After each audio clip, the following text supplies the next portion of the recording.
I have covered so many different console mods on this channel, from my all-time favorite, the original Xbox, to things like the PlayStation 2, the Wii, the PSP, the 3DS. You name it, if it could be soft modded, I've probably done it, and I've probably talked about it on this channel. But there's been one that I have skipped out on for a long time, and that is the big tablet that is the Wii U. So I got this relatively inexpensive compared to the roughly $120 that a complete one will set you back on eBay. So in this video, I'm going to talk about how I got this one. Despite, it is a little scuffed up, how I did get this one at a pretty fair price, as well as, what you can do with it when it's modded and what you'll need to buy in order to get it done and up and rolling. So I bought this Wii U in the deep, dark corners of the internet, known as shopgoodwill.com. It's basically an auction site that Goodwill will sell good items on. Basically, somebody brought this Wii U into an Oregon Goodwill. The employee said, hey, this is a great item. We can probably get, a pretty decent chunk of change out of this. Let's put it on the auction site and see if we can sell it to the highest bidder. And that's exactly what they did, which is why I don't really go into Goodwill stores anymore, because you don't find a Wii U on a Goodwill shelf, because they'd rather just put it on the auction site and sell it to someone like me in a different state who was willing to pay the most amount of money for it, which in this case turned out to be $60, a little under $60 really, that I paid for the gamepad, the actual console, as well as paying for the shipping and the obscene handling charge that Goodwill charges. But regardless, this was a much cheaper place to buy a Wii U than on eBay. The catch with this is that the return policy on shopgoodwill.com is very stingy. Now, I did purchase one that had been tested, so I was able to know that at least when it came, it should be working. I think that many of them sold on the website may not be tested, though. You would have to read into the individual item descriptions. And of course, you can take a look at how it looks. I mean, if it looks pretty banged up, probably kind of came from a bad home. And I know this is based on the profile and the past games that they had played on. I kind of got the impression it may have been owned by a younger kid. It definitely does have some scuffs on the back, but regardless, it's still in pretty good condition, and I'm a little bit shocked that somebody just walked into Goodwill and just donated their Wii U. Like, apparently they didn't want it anymore, and they weren't willing to take it to GameStop and collect that sweet store credit of, say, $20, because that was more than Goodwill was paying for it.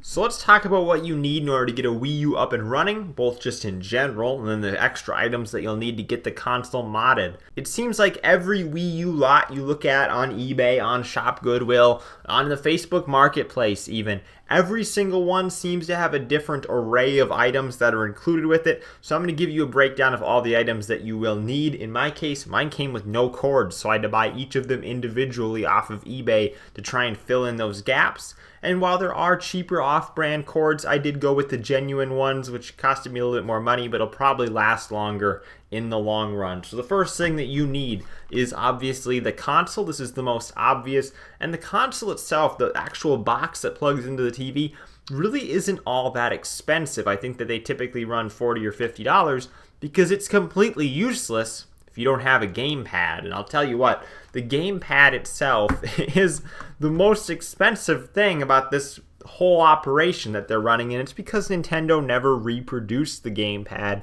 or sold them individually. So for every console that was made, there was one gamepad made, and because of that, at some point in time, there's most definitely going to be a shortage supply of gamepads. Now you need an HDMI cable, obviously, to plug the console into your TV. You need a power cord to power the console that plugs into your TV. Then you need a different charging cable, which does not plug in via USB, plugs into the wall, and that charging cable will charge the gamepad. So unlike your Xbox or PlayStation controllers, where you just USB that controller into the console and it's charging, the gamepad actually needs a cord that plugs into a wall outlet so that it can charge. If you want to play Wii games on it, you will need to have a motion sensor. That would be the exact same motion sensor that is on the Wii. It's the exact same plug, exact same product.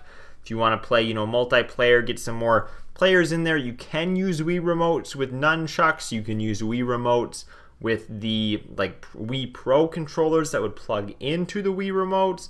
You can use the Wii U Pro controllers, which don't require a Wii remote and just Bluetooth directly into the console.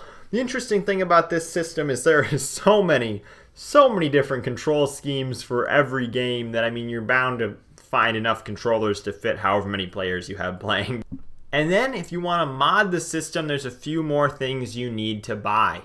The Wii U itself only has 32 gigabytes of internal memory if it's the black model like mine. If it's the white model, it only has 8 gigabytes of internal memory.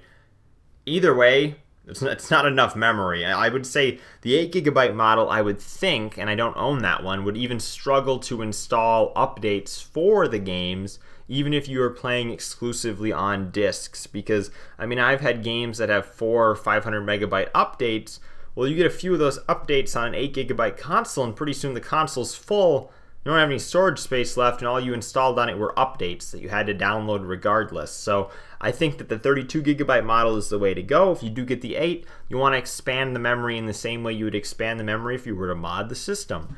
So to get a hard drive working on the Wii U is not just a simple, plug in your hard drive adapter and boom, it works. It's not quite that easy because the Wii U doesn't export enough power to power a hard drive adapter. I'm talking like a 2.5-inch little laptop hard drive. You put it in the caddy, you plug it into the Wii U. That actually doesn't work for the Wii U because it doesn't export enough power. So what you want is a hard drive caddy with a Y cable, which I'll have a link down in the description to the one that I purchased that worked very well, as well as obviously that 2.5-inch laptop hard drive. I'll have a link down in the description to the 160 gigabyte laptop hard drive that I purchased because I thought, you know what, that's enough for me. And in total, between the hard drive and the caddy, only costed me about $15. So purchasing those were relatively inexpensive. And then I took that, the two ends of that Y cable, and I put both those USBs in the back of the Wii U, and I was up and rolling once I got it formatted on the Wii U. Now,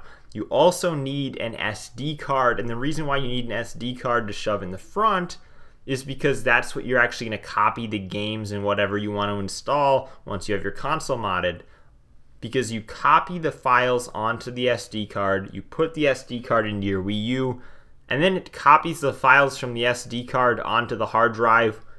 Why does it have to do it that way? Well, I'm almost certain that it has something to do with the formatting of the hard drive. The Wii U uses this proprietary memory format that it only formats that way and can only be read on a Wii U, so you can't just plug the hard drive that you had in your Wii U back into your computer. It won't recognize it.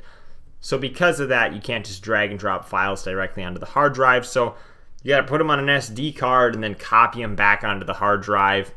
It's a real pain, it's a real hassle, but that's just the way that it works. And then lastly, depending on which route you go with the mod, you may want to have some Nintendo, gift card credit, so that you can purchase Brain Age for the Nintendo DS, which is really weird, but that's something that you need in order to get the mod done if you take that route, and that's not the route that I ended up taking. So, talking about the mods here for this, relatively easy because they are soft mods, and if you got the hard drive, you got the SD card, you got the caddy to put the hard drive in, you should be up and rolling. So I will have a link down in the description to the video that I watched that got me access to being able to play backup games on the Wii U, but I will emphasize the point that using that method, which is a simpler method, does not require Brain Age on the DS. It's a simple method. You're able to play only games that were made for the Wii U. You're able to play strictly Wii U games. However, you do the alternative method. You follow the Wii Hack Me guide, which I will have linked down in the description as well. You follow that guide. You use the Brain Age exploit. What you're able to do is get access to playing backup copies of Wii U games, the Wii U Virtual Console games, which obviously span quite a number of libraries. There were a ton of Wii U Virtual Console games released, even for the DS. Now, you also get access to, like I said, playing Wii games because the console's able to do that out of the box, so you can play those backup Wii ISOs. But the coolest thing for a lot of people is you can play GameCube ISOs. Now, I've talked so much about how you can do this on the Wii, and that's why I did not set this up on my Wii U. Now, people that are really hardcore into GameCube games love this because some of the games upscale. They have improved graphical capabilities because they're being played on a Wii U, because they're being played through an HDMI cable. And there's also patches, I believe, available for some games that do help improve some of the textures, some of the graphics of these older GameCube games. So people absolutely love that if they're into GameCube stuff. But because I'm not into playing those older retro games on this Wii U, because I can do it on my original Xbox, I can already do it on the Wii, it's not something that I wanted to set up. So I stuck to the easier mod, the one that did not require Brain Age. It was very straightforward. Basically, it's a browser exploit. You just open up a page in the web browser with some files on your SD card copied over, and then in the Wii U web browser, it runs a payload exploit, and it basically boots you into the equivalent of the Wii Homebrew channel, if you're familiar with that. And then from there, you're able to install the games using a little program that you put on your SD card. It's pretty straightforward, and if you're just playing those regular Wii games, you'll be able to play them straight away every time you turn on the console without having to run the browser exploit every time, because I believe they are obviously re-signed. So that's the story of how I got my Wii U pretty cheap, what different things you'll need to buy in order to be able to use it, and then what it takes to get the console modded and the two different ways of kind of going about that.